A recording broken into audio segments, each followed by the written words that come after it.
Clube Verso, uma colaboração Clube 885 e Tá no Verso. Bom dia, gente. Tudo bem com vocês? Tá começando mais um Clube Verso, nosso espaço semanal aqui na Clube para falar de negócios, conectar, conhecer pessoas, inspirar.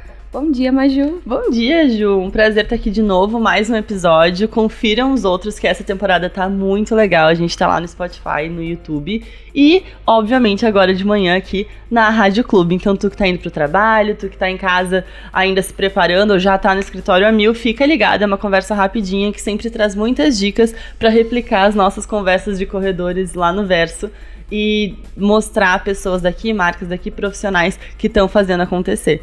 E hoje nosso convidado é super especial, Rodrigo, ele é um dos sócios da OSPA e de uma série de outras empresas, mas eu vou deixar tu explicar, que tu vai falar melhor do que eu.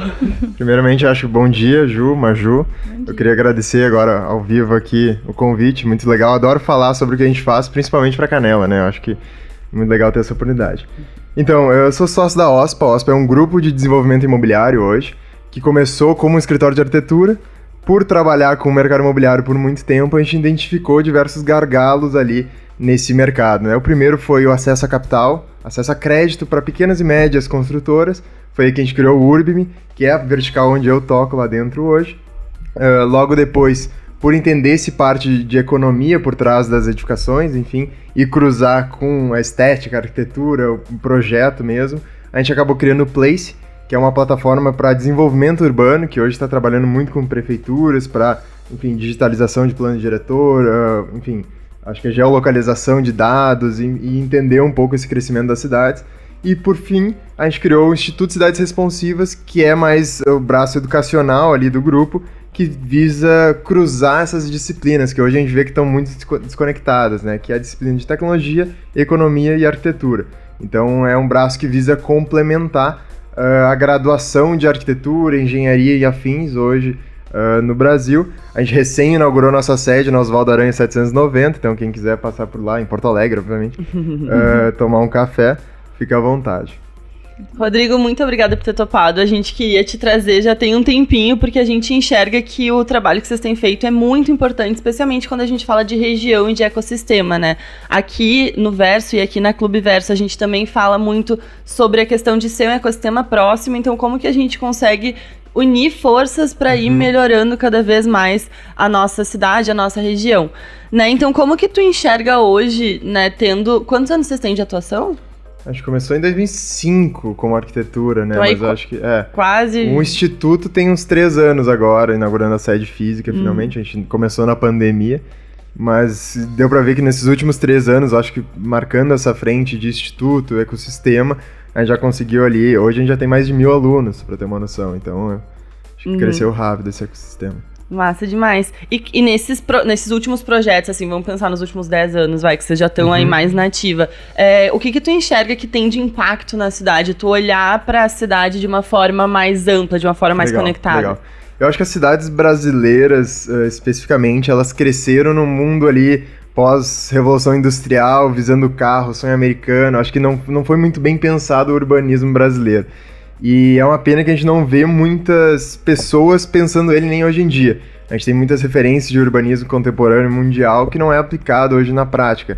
A gente tem o pior exemplo do mundo, inclusive, que é Brasília, que é uma cidade toda pensada do zero e nada orgânica, espontânea, que a gente vê que é o urbanismo contemporâneo. Então, o Instituto ele vem, acho, como protagonista, né, nessa visão de trazer o urbanismo contemporâneo, que vai além da educação. Hoje a gente já está fazendo algumas consultorias, a gente foi contratado por Bento Gonçalves, a gente está revendo o plano diretor de Porto Alegre junto com a Ernest Young, então é legal ver esse movimento que as cidades estão começando a fazer agora.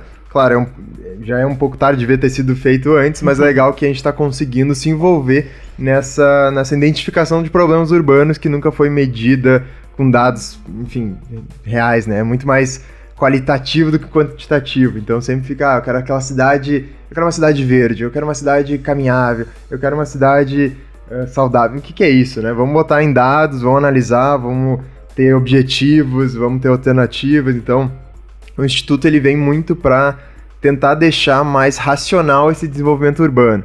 Então, acho que é isso. É legal te ouvir falar, porque são coisas que a gente busca bastante. A gente, né, nos grupos de empresários, até nos grupos que a gente tem acesso aqui na região, a gente fala muito em quantificar, né? Então, é uma cidade que recebe X milhões de turistas. Tem vários dados, né? Qual que é o fluxo que esses turistas fazem? Para onde que eles vão? Como que onde que a pessoa que é daqui encontra esse turista, né? Então, como que tu enxerga, assim, né, pensando numa cidade, óbvio, já pegando aqui tuas dicas, que a gente pode começar a caminhar para essa quantificação, para essa visão mais de dados, para que a gente possa trabalhar em cima disso, né? Legal.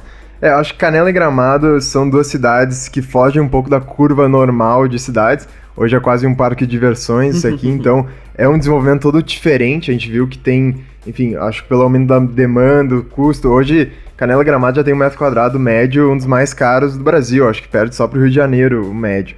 Então é um desafio bastante grande, ao mesmo tempo que ficar aberto para o turismo, que aumenta essa demanda e ao mesmo tempo manter os preços acessíveis para o morador local. Então tem que ter um pensamento muito mais, enfim, delicado nesse aspecto. E, enfim, acho que era isso, não sei o que... Como que a gente começa a olhar para dados, legal. Então acho que teve esses últimos meses, pelo menos falando de Canela, ele recém digitalizou os dados, então teve um levantamento de todos os terrenos, que agora a gente consegue cruzar com o censo, que foi realmente finalmente lançado de novo ali, né? A gente tem o censo de 2022, e a gente começa a olhar isso. A gente está fazendo um trabalho aqui em Canela, especificamente. Tem uma área que a gente já está conversando com o prefeito para fazer uma expansão urbana, prevendo esse crescimento orgânico. Canela nos últimos 10 anos, Canela e Gramado, acho que teve um crescimento médio de 24%. Tá, então, isso, de novo, é só morador residente com domínio fiscal, com domicílio fiscal nas cidades. A gente sabe que esse número dobra se tu vai botar verenistas, turistas, etc. Mas triplica, inclusive. Então, é bem desafiador, porque os dados são poucos. Ao mesmo tempo, a gente tem um trabalho legal, mas comparando com outras cidades que a gente já fez projetos, lá em Miami, por exemplo, nos Estados Unidos é muito bem mapeado esses dados. Então, acho que a gente consegue reforçar, a gente tem vários... cursos livres ali que são voltados para o poder público, onde a gente, enfim, ressalta essa importância dos dados digitais, de entender, de mapear, de mensurar todos esses dados que o Brasil ali culturalmente não faz um bom tempo, né? Legal. A gente tem uma ideia, às vezes, de que é muito difícil, ou tá muito longe, ou a gente não consegue começar a pensar sobre isso. Na tua experiência, assim, os projetos, as prefeituras que te procuram, elas estão numa situação parecida com a nossa? Falou, a gente tá fora da curva, mas ou elas estão daqui a pouco ainda mais artesanal? Como que é essa comparação, assim, tu conhecendo várias cidades diferentes? O Brasil é um país que eu acho que tem mais de 5 mil municípios, tá? Onde eu acho que 50 e poucos % disso são menos de 10 mil habitantes. Saiu esse dado há pouco tempo. Então, a gente divide muito claramente entre cidades mega pequenas, cidades intermediárias e capitais, né? Eu acho que as capitais já tiveram um trabalho, ou um desembolso, ou um investimento para fazer sua própria plataforma. Então, seja Porto Alegre, São Paulo, Curitiba, a gente já tem o GeoSampa em São Paulo, DemiWeb em Porto Alegre, que são algumas plataformas de digitalização desses dados e visualização desses dados no browser, assim, na internet. Mas ainda, começando do zero, é muito complicado. Eu acho que eles não têm o expertise, nem o entendimento para seguir com uma plataforma mais dedicada.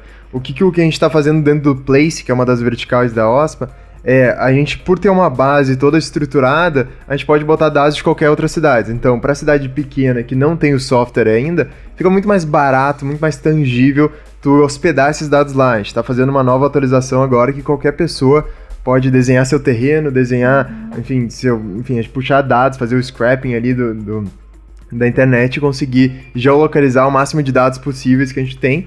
E ao mesmo tempo, nas cidades maiores, a gente está oferecendo ali, olha, eu sei que tu tem esse software interno, mas ele é bem rudimentar, obviamente tu não nem deveria se dedicar ao desenvolvimento de software, né, como prefeitura, mas sim deveria hospedar aqui gratuitamente na nossa plataforma. A gente tem outros interesses aqui que é remunerado, mas ao mesmo tempo é uma plataforma aberta para todos os habitantes, né? Incrível.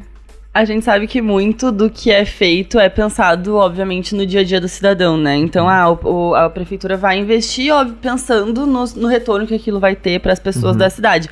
Qual que é o benefício prático, assim, de tu estar numa cidade que tem esse controle ou esse monitoramento melhor dos dados? Legal. Aqui até eu vou puxar o gancho para cidades responsivas, que esse termo que a gente mesmo cunhou, acho que no Instituto, né? Ele vem com um passo além da cidade inteligente, né, de Smart Cities. Que a ideia é, uma cidade inteligente, a gente já tem várias no Brasil, ela coleta vários dados, mas essa gestão de dados é centralizada. Então ela é muito mais próxima para enfim, é muito mais um dado para definir crescimento, tubulação, infraestrutura, essas coisas mais centralizadas de desenvolvimento. E uma cidade responsiva é quando esses mesmos dados são abertos para todos os usuários e o próprio usuário que constrói o dado consegue utilizar ele.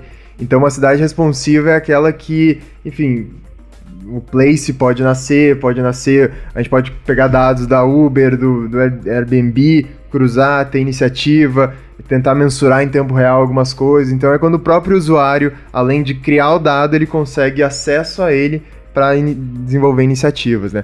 Inclusive, o Instituto Cidades Responsivas, ele começou com um projeto, um MVP ali, que foi um MBA, Cidades Responsivas, e toda a tese do MBA era os alunos, durante o curso, identificarem um problema urbano, solucionarem um problema urbano com alguma ideia, alguma tese, e o último módulo, né, o TCC, é avaliado pelo Tijolo Hub e a Terracota Ventures, que são duas empresas de venture capital que conseguem investimento seed. E a gente tem, acho, na primeira turma, duas ideias que se transformaram em empresas. Então é muito legal ver isso, que o próprio Instituto ajudou essas pessoas. Lá no final, o teu professor é um investidor de startups, né, de empresas iniciantes, e eles já conseguiram seguir conversa. Então acho que é muito isso, incentivar isso. É fácil de pensar hoje em dia.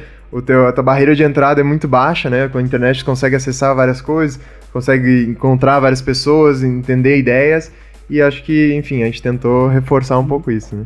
Uma das coisas que a gente já falou também é a questão de precificação. Agora a região está vendo um crescimento muito grande de hotéis, de quartos, de prédios, enfim, de muitas opções imobiliárias. E às vezes, onde que eu balizo, né? Como que eu sei se esse terreno vale o que vale? Legal. Como que eu vou... E acho que vocês também trabalham muito nisso, né? O Place, ele justamente faz isso, né? Quando a gente precifica um terreno pela vocação imobiliária que ele tem.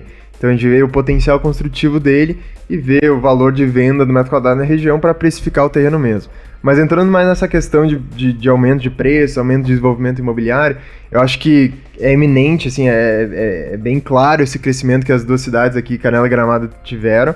E ao mesmo tempo é legal ver que o potencial construtivo das duas cidades não aumentou. Hoje a gente tem, enfim, Canela, acho que o potencial máximo é 2, então tu constrói 2 vezes a área do terreno. Isso significa que, olha, se a cidade cresceu 24%, as pessoas moram em algum lugar. Se a gente não consegue densificar o centro, que é já um parâmetro que é bem, enfim, senso comum, que densidade é boa para a cidade, né? Tu fazer as coisas a pé, ter um comércio perto, um serviço, o teu trabalho ser perto. Isso não acontece, eu acho que a gente está vendo um espraiamento dessas cidades muito grande. Eu vou aproveitar teu respiro para dizer que a gente tá saindo do ar aqui da rádio, mas a gente vai continuar falando com o Rodrigo. Então, se te interessa por cidades responsivas, por como transformar nossa região num lugar mais inteligente, mais, né, minado de dados e informação, fica com a gente, vem pro YouTube e pro Spotify. Desejo um bom dia para vocês e voltem a nos acompanhar até o fim do dia. Vai estar lá colocado nessas plataformas, em @clube888 e @tanoverso. Tu vai conhecer um pouquinho mais do trabalho da OSPA e dos desdobramentos. Já foi os 15 minutos, então? Já passou os 15 minutos. Oi, gente que tá no YouTube, quem tá no Spotify. Bem-vindos de volta, estamos aqui com o Rodrigo. Rodrigo, desculpa atrapalhar. Não, tranquilo. Desculpa cortar o teu assunto, mas a gente tava falando sobre como as cidades estão respondendo para esses dados, né? Exato. Então, a gente vê que... Acho que eu tenho 3 pensadores urbanistas ali que eu sempre gosto de referir, que a primeira, na verdade, é uma mulher, é Jane Jacobs, que é uma jornalista que era casada com um urbanista, ela escreveu Morte e Vida das Grandes Cidades, eu acho que é um grande marco no desenvolvimento urbano, que basicamente ela falava que olha, a cidade é um organismo vivo. Não é que nem um projeto de arquitetura que tu projeta uma cidade ideal, porque ele sempre vai estar mudando. É um projeto sem fim, né? A gente não sabe o que vai nascer amanhã ou depois. Acho que eu falo muito do Uber ou do Airbnb, que realmente ele mudou o desenvolvimento das cidades. Hoje, a gente faz projeto em Porto Alegre que não tem vaga de estacionamento, porque, pô, eu não tenho carro, eu não quero ter um carro porque eu vou de Uber ou vou a pé pro meu escritório. Ou a gente está desenvolvendo prédios mais voltados já ao aluguel de curta temporada, em centros urbanos. Eu acho que isso molda não só a arquitetura, mas o desenvolvimento das cidades. Jane Jacobs falava disso. Edward Glasser, que é um professor de Harvard, ele fala muito sobre a criação de cidade, né? Cidade nada mais é que uma ideia, enfim, é uma criação que busca a maior eficiência de trocas. Então as pessoas, uma cidade é um aglomerado de pessoas. São pessoas chegando mais perto das outras com uma clara intenção de deixar as trocas mais eficientes. Seja troca financeira, seja troca de ideias, seja troca de mercadoria. Então é muito mais eficiente quando está perto. E o último, que eu tenho grande orgulho de falar, que é um professor do Instituto Cidades Responsivas, é o Alain Bertolli, é francês, urbanista-chefe do Banco Mundial. É bem legal que a gente conseguiu contato desse cara. Já nos visitou em Porto Alegre, a gente já visitou ele lá em Nova York. E ele fala muito da cidade como mercado de trabalho. Então a qualidade de vida na cidade está na quantidade de empregos que tu acessa a um raio de distância, que é basicamente a locomoção, de 60 minutos. Então, quando a gente vê que as cidades estão se espraiando, poxa, o cara que mora mais na periferia e provavelmente mora no centro, onde a gente tem... trabalha no centro, onde a gente tem maior concentração de empregos, a qualidade de vida dele lá diminui pelo tempo desprendido para o transporte. Consequentemente, o valor da terra diminui, etc. Então, eu acho que um grande trabalho que a gente vê já novos planos de diretor, acho que o de Porto Alegre teve uma mudança bem legal, que a gente participou, foi toda a remodelagem do quarto distrito e do centro histórico. A gente conseguiu, ali junto com a Ernst Young, mensurar esses dados, aumentar o potencial construtivo, que antes eu acho que era 2,4, agora está em 4. Então tu constrói 4 vezes a área do terreno, justamente criando mais moradias em áreas centrais, deixando a cidade mais densa, mais habitável, mais caminhável, enfim.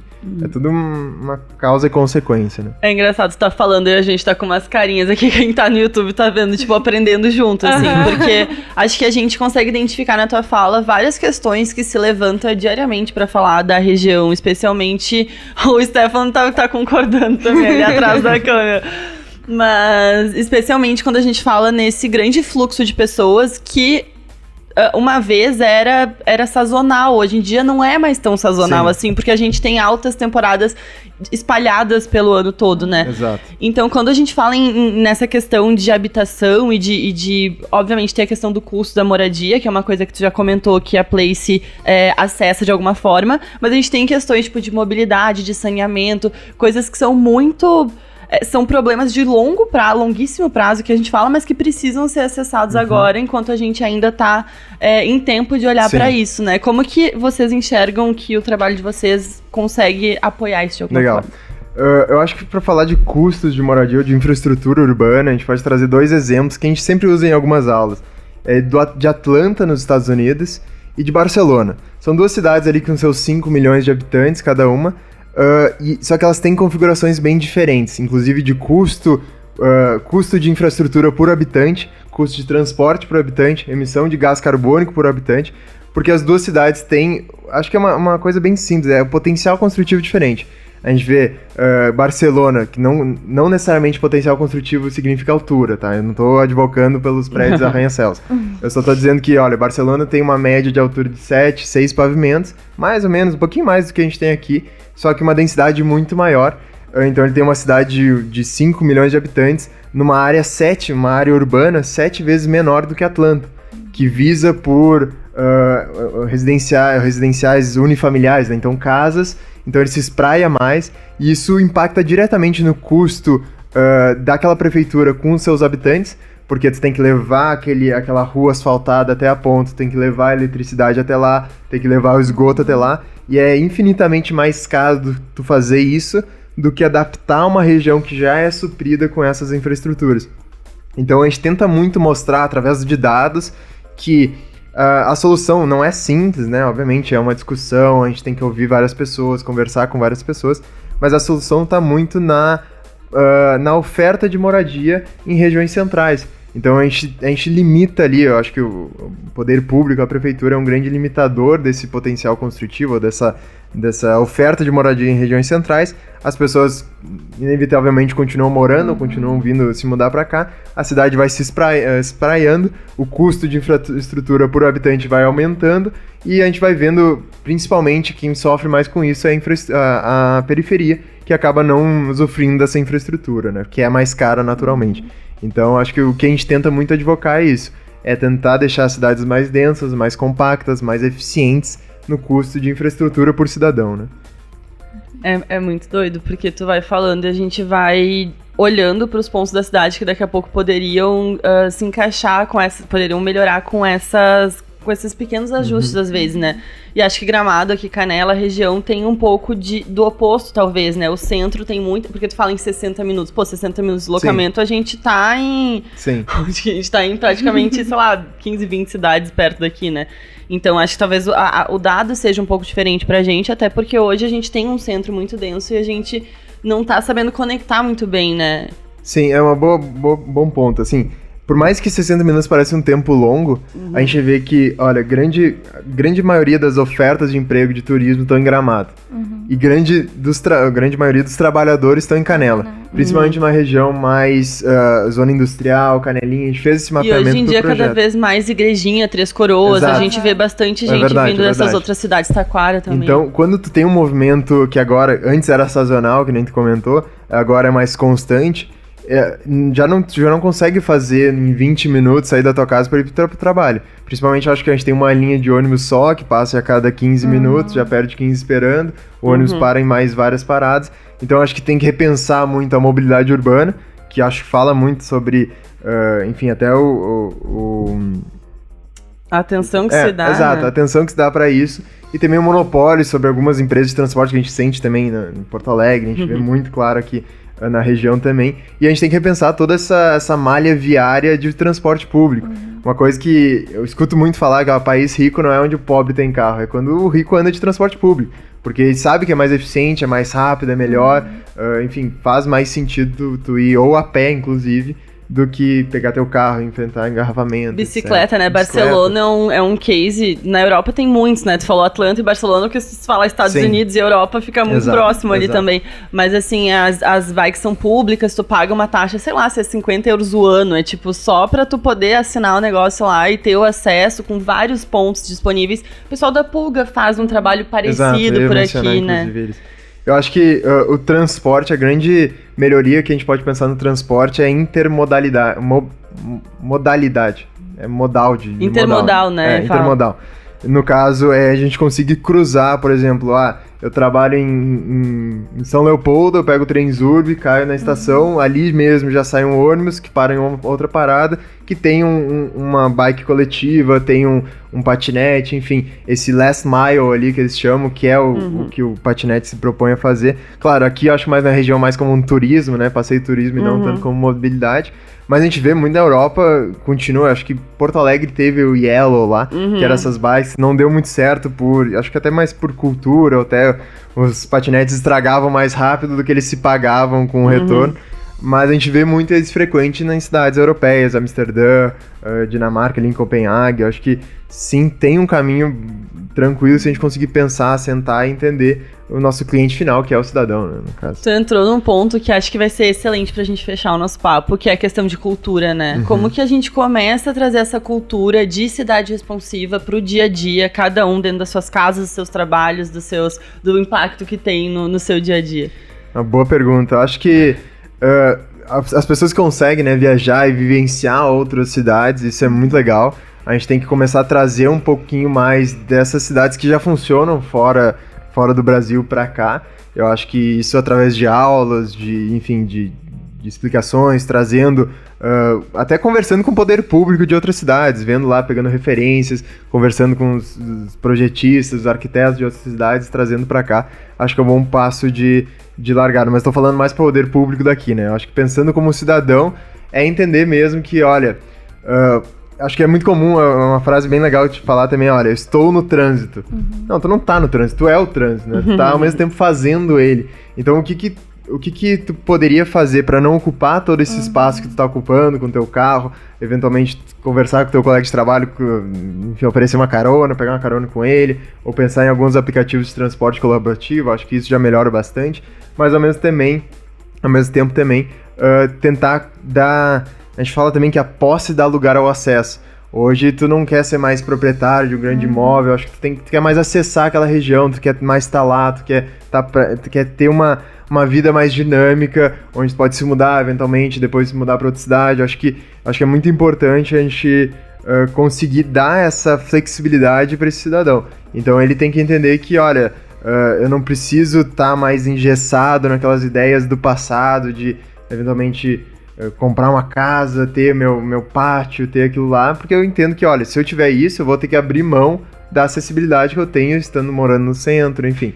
Então, acho que é tudo trade-offs ali que o cidadão tem que pensar o que faz mais sentido para ele. Se ele quer a casa com pátio, que tá tudo bem, mas tu vai entender que, olha, tu vai morar mais longe, tu vai passar mais tempo no trânsito, e tu tem que ponderar isso, faz sentido, e tu ainda pode ter uma boa vida num centro histórico de Porto Alegre, que eu acho que é uma coisa que a gente tá forçando muito agora.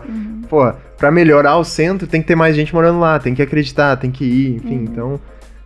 Acho que passar um pouco dessa visão muito individualista pra uma visão um pouquinho mais coletiva, né? Tipo, o que o meu carro, eu sozinha no trânsito, tô causando pra outras pessoas que daqui a pouco estão de ônibus, estão com outros transportes, ou estão, né, trabalhando com transporte de aplicativo ou coletivo. Acho que faz bastante diferença também. Eu acho que o coletivo nada mais é que vários indivíduos pensando sozinho, né? Então, acho que esse benefício, ele tem que ver que o benefício, além de beneficiar os outros, ele tá se beneficiando. Olha, talvez eu demore menos tempo indo de bicicleta pro trabalho do que ficando aqui no trânsito, ou indo a pé, ou inclusive transporte público. Ou tem que apoiar, tem que, enfim, advogar a favor, né? Tem que experimentar pra falar, olha, tá ruim, mas pode melhorar. A gente tá pagando imposto pra ter um transporte público decente, né? Então, acho que o sonho aqui do brasileiro se espelha muito no sonho americano de ter o carro, ter a sua casa no subúrbio. Então, tem que ver que, cara, a qualidade de vida não é isso. Talvez pra ti seja, mas tu tem que advogar, tu tem que ver que, olha, eu vou abrir mão de algumas horas do meu dia porque eu vou morar lá, enfim. Então, acho que é tudo ponderar opções, né? E tudo vai se juntando com segurança, com outras questões do dia a dia, de tipo, eu vou de ônibus, vou lá lendo meu livro, sabe? Vou curtindo o meu momento, né? Porque hoje trânsito ninguém mais curte mais, é só um grande estresse. Exatamente. Rodrigo, muito obrigada pela tua participação, muito legal ouvir mais a tua história, conhecer um pouco da OSPA e de todos os desdobramentos. Pessoal, www.ospa.com.br ou @ospa.com.br. Conheçam o trabalho deles, ali vai ter todos os links para Place, para Urb, para Cidades Responsivas. Quero muito que a gente faça coisas juntos, então quem tiver interesse em conhecer um pouco mais do Instituto Cidades Responsivas, fala com a gente pra gente trazer um braço pro verso, a gente pensar alguma coisa assim. Inclusive ia fazer uma provocação ao vivo aqui, a gente marcar uma aula aberta lá no verso, traga o pessoal aqui, traga uns professores. Acho que pode ser bem legal, uma aula aberta do Instituto dentro do verso. Com certeza, estamos lá. Tá? Muito obrigada, pessoal que tá ouvindo, que tá nos acompanhando aqui no YouTube e no Spotify. Fica ligado, se tiver dicas, sugestões de assuntos, de profissionais, de marcas que a gente possa trazer, a gente ama co-criar isso com vocês. Obrigada por terem acompanhado, manda uma mensagem lá em @tanoverso se quiser conhecer mais o nosso estilo de trabalho e das coisas que a gente defende por lá. E a gente te espera. Muito obrigada. Até o próximo. Até o Obrigado, próximo. pessoal. Clube Verso, uma colaboração Clube 885 e Tá no Verso.